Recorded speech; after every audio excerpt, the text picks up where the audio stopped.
జూబిలీహిల్స్ ఉప ఎన్నికకు సంబంధించిన పోలింగ్ మరో 3 రోజుల్లో జరగనుంది. ఇప్పటికే ప్రధాన పార్టీలైన కాంగ్రెస్, బీఆర్ఎస్, బీజేపీ అభ్యర్థులు గెలుపు కోసం తీవ్రంగా ప్రచారం చేస్తున్నారు. మరి ఈ నేపథ్యంలో హైదరాబాద్ నడిబొడ్డున జరుగుతున్న ఎన్నికలకు ఏపీ పార్టీలు ఎవరికి మద్దతుగా ఉన్నాయనే చర్చ జరుగుతుంది. టీడీపీ, జనసేన పార్టీలు జూబిలీహిల్స్ విషయంలో ఎలాంటి నిర్ణయం తీసుకున్నాయి? Let's watch the story.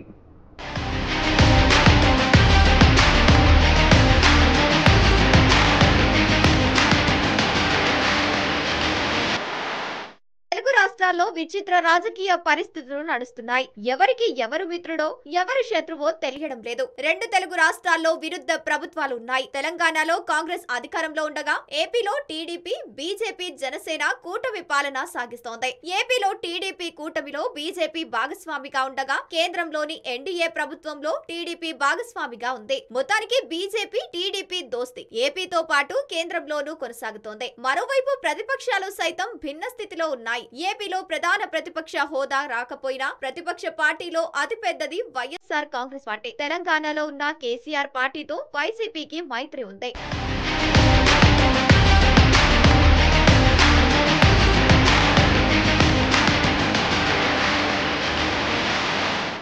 ఇటువంటి సందిగ్ధ రాజకీయ పరిస్థితుల్లో తెలంగాణలోని జూబ్లీహిల్స్ ఉప ఎన్నిక జరుగుతోంది. తెలంగాణలో జరుగుతున్న ఈ ఉప ఎన్నికల్లో కాంగ్రెస్ వర్సెస్ బీఆర్ఎస్ అన్నట్టుగా ఉంది పరిస్థితి. మరోవైపు బలమైన ప్రాంతీయ పార్టీగా ఉన్న ఎంఐఎం కాంగ్రెస్ పార్టీకి మద్దతు తెలిపింది. దీంతో టీడీపీతో పాటు జనసేన వైఖరి ఏంటనే విషయంపై ఇంకా స్పష్టత రాలేదు. వైఎస్ఆర్ కాంగ్రెస్ ఇప్పటికే బీఆర్ఎస్ కు మద్దతు నిలవడమే కాదు, సోషల్ మీడియాలో ఆ పార్టీ అభిమానులు ప్రచారం కూడా చేస్తున్నారు. 2014 రాష్ట్ర విభజన నాటి నుంచి కేసీఆర్ తో స్నేహం కొనసాగిస్తున్నారు జగన్మోహన్ రెడ్డి. ఇప్పుడు ఈ ఇద్దరి క్లిష్ట పరిస్థితుల్లోనే ఉన్నారు. అందుకే ఒకరికొకరు సహకరించుకోవడమే తప్ప మరో పరిస్థితి లేదు.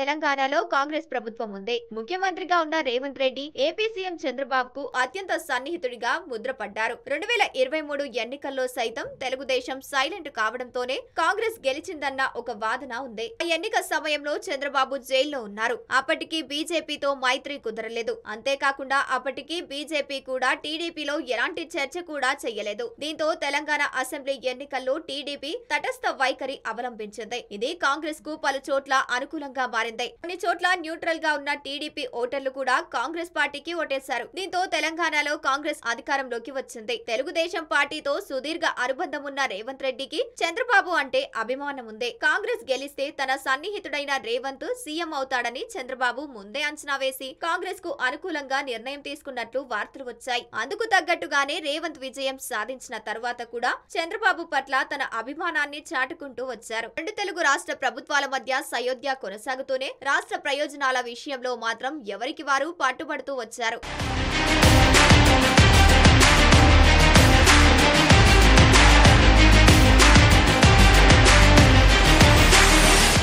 ఈ నేపథ్యంలో జూబ్లీహిల్స్ ఎన్నిక జరుగుతుండటంతో టీడీపీ మద్దతు ఎవరికి అనే చర్చ జరుగుతోంది. జూబ్లీహిల్స్ లో సెటిలర్స్ అధికంగా ఉంటారు. పైగా ఇక్కడ కమ్మ సామాజిక వర్గం ప్రాబల్యం కూడా ఎక్కువగానే ఉంది. అదే సమయంలో ఏపీకి చెందిన రెడ్లు కూడా ఈ నియోజకవర్గం పరిధిలో కొంతమేర పట్టు కలిగి ఉన్నారు. వైసీపీ అయితే తెలంగాణలో బీఆర్ఎస్ గెలిస్తేనే ఏపీకి వైసీపీలో అనుకూల వాతావరణం ఏర్పడుతుందని అంచనా వేస్తోంది. అందుకే ఆ పార్టీ బీఆర్ఎస్ అభ్యర్థికే మద్దతు తెలుపుతోంది.